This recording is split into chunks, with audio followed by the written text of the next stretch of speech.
The following podcast is a presentation of Project Entertainment Network. Welcome to Vicious Whispers with Mark Tullius, your source for horror, sci-fi, suspense, and all things violent. Hey, what's up, guys? Thank you so much for joining me today on Vicious Whispers with Mark Tullius. Today's episode 157. At the end, I will read either one or two scenes from Try Not to Die at Grandma's House. Depends on how much time we have. We might have a little bit more time than usual because today is Thursday. I'm filming this a day early, and I don't have as much to talk about. I'm not in as good of a... Well, I'm in a great mood. I'm not as high energy. Usually I am filming it Friday mornings after working out with yoga and then weights. Today, though, Thursdays are usually just chill, yin yoga, super light, super easy, super relaxed. And I might have smoked a little too much, but it's all good. Let's do this. All right.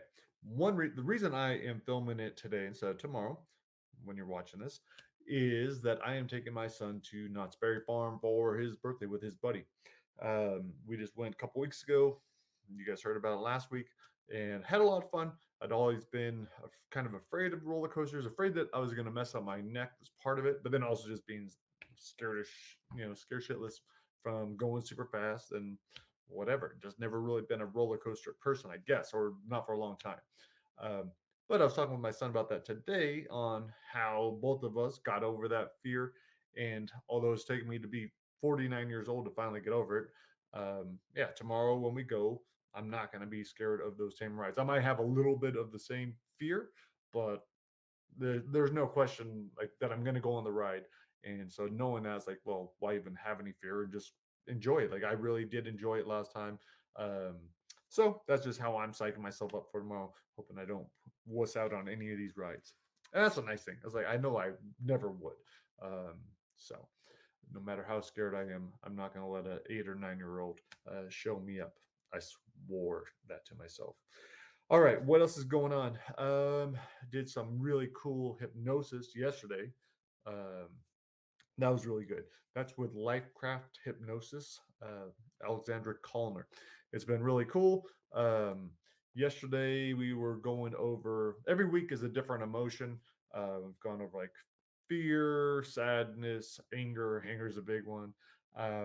This past week was hurt, and it didn't take me long to get through it. So she had already created a whole little program for me on another one to deal with anger.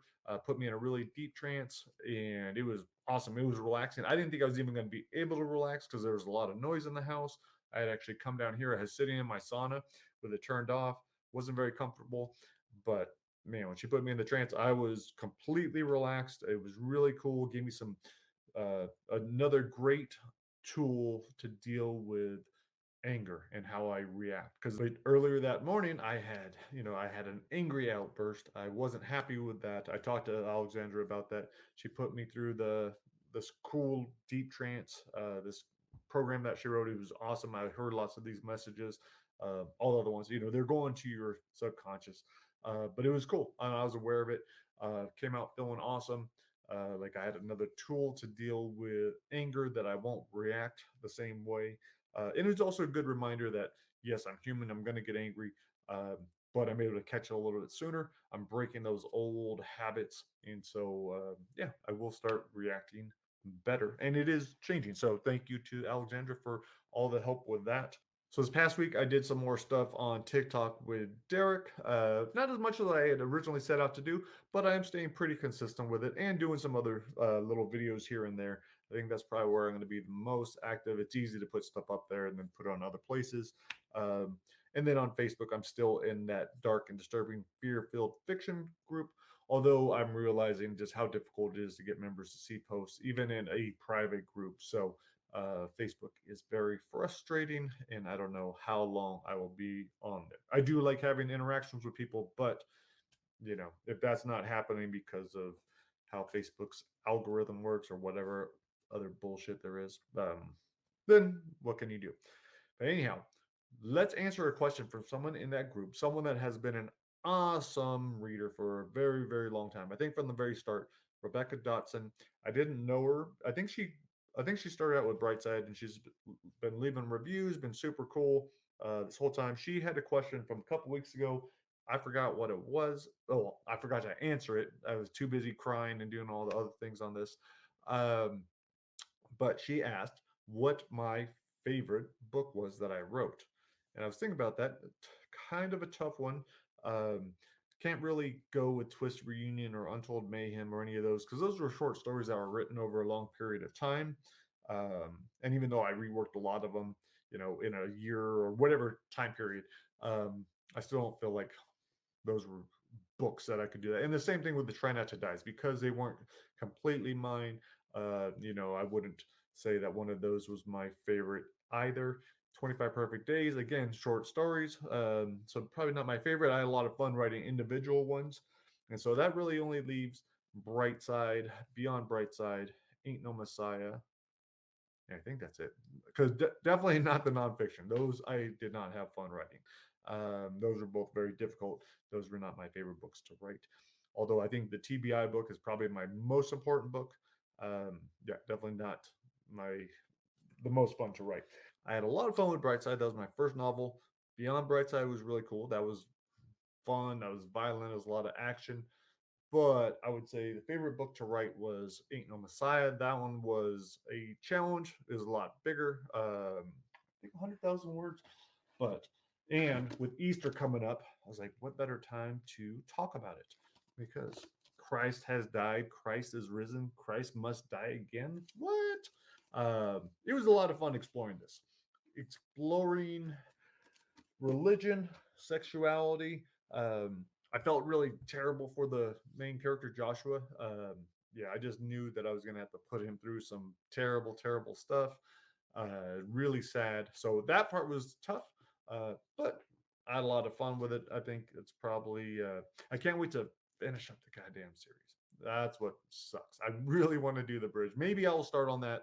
I just need to finish up Death Fest, and then I need to finish up Back at Grandma's House, and then I need to finish up fucking summer camp, which is coming, and then I need to finish up Trying to Die the Wild West, and then I need to finish. God damn it, there is a bunch of Try Not to Dies coming up, so probably will not see the bridge for a while. Maybe I could pull it out this week. I was thinking about pulling out a short story, just forcing myself to get a short story done, just something extra on top of everything else.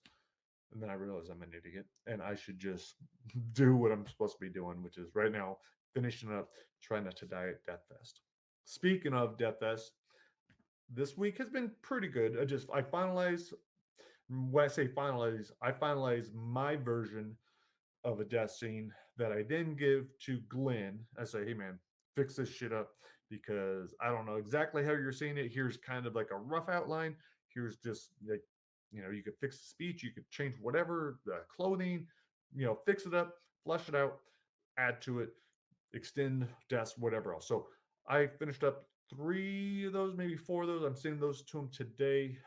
He's going to send me his documents today of what he was working on, and then we'll talk this afternoon on Skype, go over it, and then keep going forward. Really excited. I don't know if I talked about this death scene last week or not, but yeah, I'm really excited about the one I get to write today. That's the one in the porta potty. Guy's jaw gets smashed in, so completely broken, hanging open, and then he gets dunked and drowned in the shit below. So that one's going to be a lot of fun. Use on all the senses on that one. That's the kind of stuff that makes me enjoy doing what I do. And then I also get to write a scene with a sword that is going to at least cut off some finger spurs. And then I don't know what else is going to get hacked up and how long the death scene will be. But it should be pretty painful. It should be pretty brutal. So that's what I will be working on today. All right, guys, since I don't have a lot to talk about, let's make this a short one. I don't want to waste your time, and I got some stuff to do. So let's go to Try Not to Die at Grandma's house. At the end of the last scene, you had 3 choices. Try to help Sam out through the storm doors, fight the beast with a tire iron, or pull out Sam and try to escape around the beast. Let's go with the first one. Try to help Sam out through the storm doors. Sounds like a good idea. I don't care if I ever step foot out of this place. Sam needs to escape, so I shove and push her little body. Her head scrapes against the edges of the storm doors. The beast roars. It's charging. I keep pushing. Sam screams and cries, but I drive her forward. Her ears begin to fold, then split. I hear the skin tearing even through her agony. I hear it even as the beast growls and slices through the air with its long, calcified claws. They shred through the back of my shirt, and I just keep shoving. David, please, Sam says. I finally stop shoving and realize how trapped she is. Her entire head is wedged, and I know I need to pull her back. But the beast claws at my legs, and the back of my thighs tear. The beast jumps on me. My feet slip on the gravel. The entire weight of both me and the beast slam onto Sam's little body. Blood spills as the storm doors slice through her skull.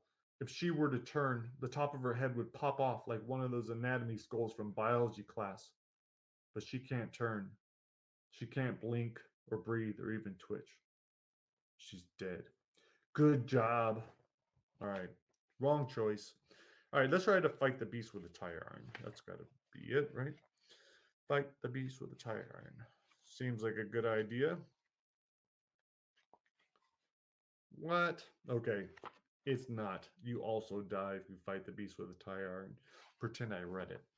All right, let's go with the real answer then. That's pull out Sam and try to escape around the beast.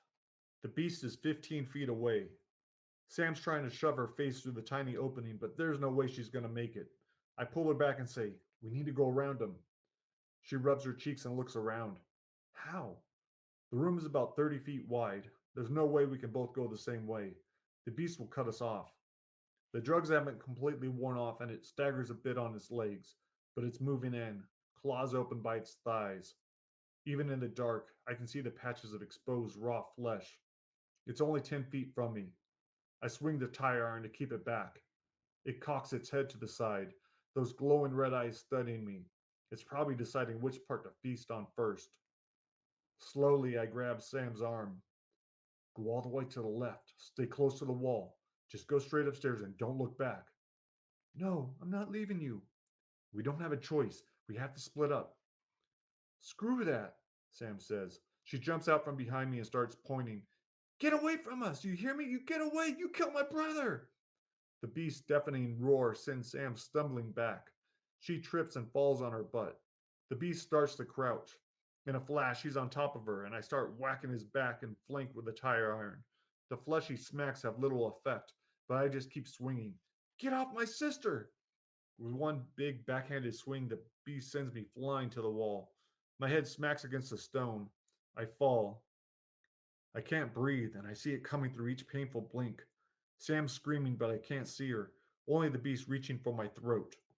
I start crawling to the left, trying to get to my feet, but the beast grabs my ankle. I kick, my fingers digging through the gravel as the beast pulls me back. Again, I twist, and somehow I'm free. I look back, and the beast is holding my sneaker. It brings it up to its nose and sniffs. It looks like he's enjoying it and maybe wants to eat it. He gives a little whimper, then a blast.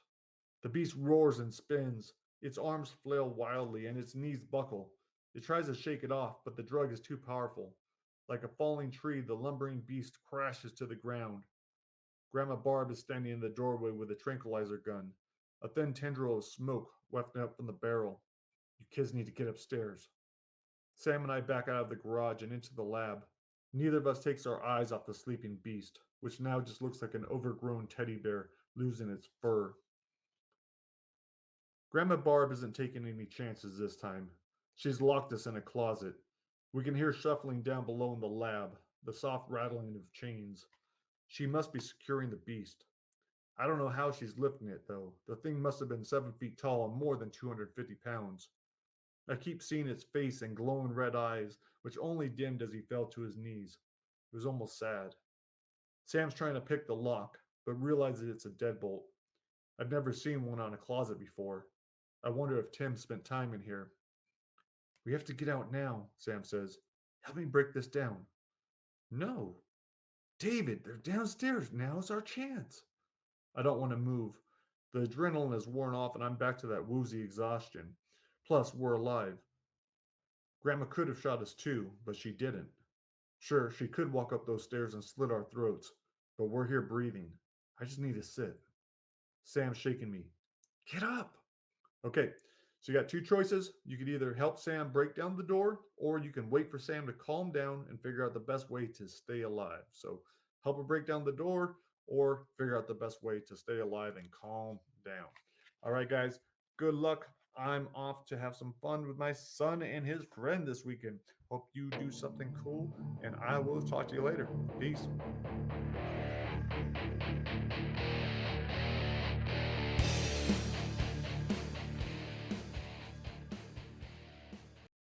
This has been a presentation of the Project Entertainment Network.